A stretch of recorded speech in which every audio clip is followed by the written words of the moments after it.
Hello class, how are you all? I'm doing great over here and I hope you all are fine over there. Today in my video, I'm going to explain you the types of the debenture. So if the debenture and the features of the debenture is not yet clear, go and check my previous video. So let's start it, children. There are basically 8 types of debenture: secured debenture, unsecured debenture, registered debenture, barrier debenture, convertible debenture, non-convertible debenture, redeemable debenture, and last, irredeemable debenture. Let's begin with the explanation now. So class, the very first point is secured debenture. Now the word secured itself means we are talking about security here. Secured का मतलब ही है security की बात कर रहे हैं हम. Now class, जब भी हम क्या करते हैं, उधार लेने जाते हैं, लोन लेने जाते हैं, तो हमें कोई चीज़ गिरवी रखनी पड़ती है. We have to put something as a mortgage. गिरवी रखना पड़ता है. सेम कंपनी के साथ भी होता है. सिक्योर्ड डिबेंचर में कंपनी क्या करती है, मार्केट में जब डिबेंचर लेकर आती है तो डिबेंचर होल्डर को एक सिक्योरिटी मिलती है कि कंपनी के जो भी असेट है, फिक्स असेट या फ्लोटिंग असेट, जो भी असेट है कंपनी के, दोनों में से कोई भी असेट पे सिक्योरिटी क्रिएट की जाती है, मतलब चार्ज लगाया जाता है और ये सिक्योरिटी डिबेंचर होल्डर को मिल जाती है कि अगर इन केस कंपनी को लॉस हुआ और कंपनी डिबेंचर होल्डर को उनके पैसे रिटर्न नहीं दे सकती, तो डिबेंचर होल्डर कंपनी का या तो फिक्स असेट पे चार्ज है तो फिक्स असेट या फ्लोटिंग असेट जो भी है उसे बेच कर, सेल करके उसके जो पैसे हैं उससे अपने अमाउंट को रिकवर कर सकती है. That is secured debenture. और ये सिक्योर्ड डिबेंचर जो रहता है ना, ये एक डीड से बनता है. एक एग्रीमेंट में सारी चीज़ें मेंशन रहती है. एग्रीमेंट को बोला जाता है trust deed. Clear? So class, the next point is unsecured debenture. अगर सिक्योर्ड डिबेंचर में चार्ज क्रिएट किए जाते हैं तो अनसिक्योर्ड डिबेंचर में कोई भी चार्ज क्रिएट नहीं किया जाता. मतलब अगर कंपनी को लॉस हुआ तो अनसिक्योर्ड डिबेंचर होल्डर्स जो है वो कंपनी के कोई भी असेट को सेल करके, मतलब बेच के पैसे रिकवर नहीं कर सकते. सो अनसिक्योर्ड डिबेंचर में there is no security for the money, there is no charge on any property of the company. Clear? अब according to the companies act 2013, the companies are prohibited to issue unsecured debenture. मतलब अब 2013 act के बाद company unsecured debenture issue नहीं कर सकती. Company सिर्फ secure debenture ही issue कर सकती है. मतलब every debenture holder have the right that they can sell the property of the company and they can recover the money in case of loss. Am I clear? So class, now the next point is register of debenture. The word itself, the word register itself means कि कहीं पे name note down करवाना. So register of debenture का scenario same है.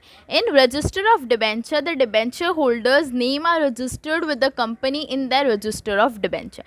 Company के पास उनका एक register of debenture होता है, एक मेंटेन करती है कंपनी रजिस्टर ऑफ डिबेंचर, जिसमें कंपनी इन डिबेंचर होल्डर के नेम, उनका एड्रेस एंड उनकी होल्डिंग सब कुछ लिख कर रखती है, सब कुछ नोट डाउन करके रखती है. ठीक है? तो when this debenture holders needs to transfer the debenture, they have to follow all the procedure and they have to transfer it through transfer deed. Company की ये जो डिबेंचर होल्डर्स है, जब इनको अपने डिबेंचर ट्रांसफ़र करने रहता है ना, तो इनको पूरा प्रोसीजर करना पड़ता है और फिर जाके ये ट्रांसफ़र डीड के थ्रू अपने डिबेंचर्स को ट्रांसफ़र कर सकती है. जब ये डिबेंचर ट्रांसफ़र हो जाते हैं, कोई और इनका होल्डर बन जाता है, तो कंपनी को अपने रजिस्टर ऑफ डिबेंचर में सारे चेंजेस करने पड़ते हैं. क्लियर? तो इसके लिए जो डिबेंचर होल्डर का नाम रजिस्टर में मेंशन होता है वो एक तरीके के क्या होते हैं, डिबेंचर होल्डर रहते हैं जिनके पास रजिस्टर्ड डिबेंचर की होल्डिंग है. Clear? So now the next point is barrier debenture. Now barrier debenture is quite opposite to registered debenture. दो पूरे अलग अलग टाइप है ना. registered debenture में नेम रजिस्टर्ड होता था, barrier debenture में ऐसा कुछ नहीं होता.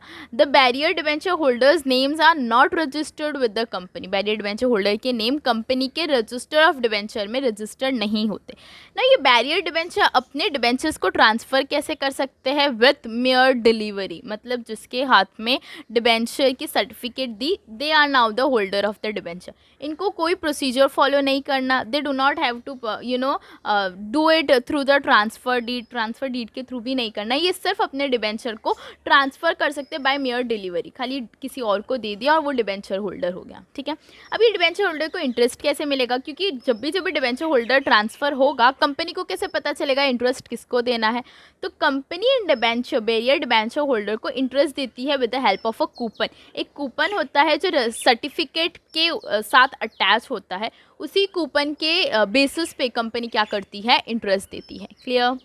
The next point is redeemable debenture. अब रिडीमेबल डिबेंचर जैसे रिडीमेबल प्रेफरेंस शेयर्स रहता है ना, सेम रिडीमेबल डिबेंचर रहता है। मतलब after certain fix period company को ये डिबेंचर होल्डर को उनके पैसे रिटर्न देने पड़ते हैं और डिबेंचर की सर्टिफिकेट ले लेती है कंपनी।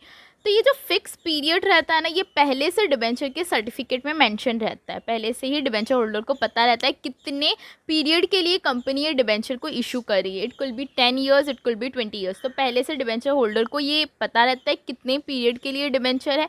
एंड सेकेंड कि डिबेंचर का रीपेमेंट कैसे होने वाला है। There are two ways. First कि कंपनी जो डेट मेंशन की है उस पर्टिकुलर डेट पे पूरा अमाउंट डिबेंचर होल्डर को दे दे।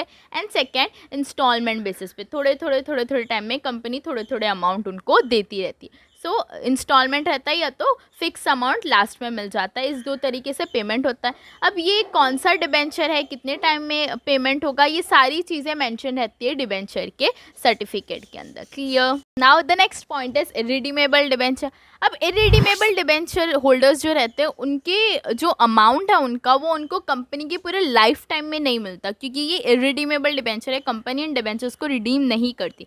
उनको उनके पैसे जब कंपनी लिक्विडेट होती है, जब कंपनी बंद होती है, तभी उनको उनके डिबेंचर के पैसे रिटर्न मिलते हैं। ठीक है। नाउ और दो सिनेरियो में कंपनी को उनके पैसे रिटर्न देने पड़ सकते हैं। फर्स्ट, अगर कोई कंडीशन ब्रीच हुई है तो, मतलब अगर कोई कंडीशन ब्रेक हुई है तो कंपनी को डिबेंचर होल्डर्स को उनके इरिडीमेबल डिबेंचर के पैसे भी देने पड़ सकते हैं। एंड सेकेंड इज कोई कॉन्टीजेंसीज अराइज हो गए हैं, तो मतलब कोई भी इंसिडेंट हो गया या कोई भी चीज़ अराइज हो गई जिस वजह से कंपनी को क्या करना पड़ सकता है, उनको उनका अमाउंट रिटर्न देना पड़ सकता है। क्लियर।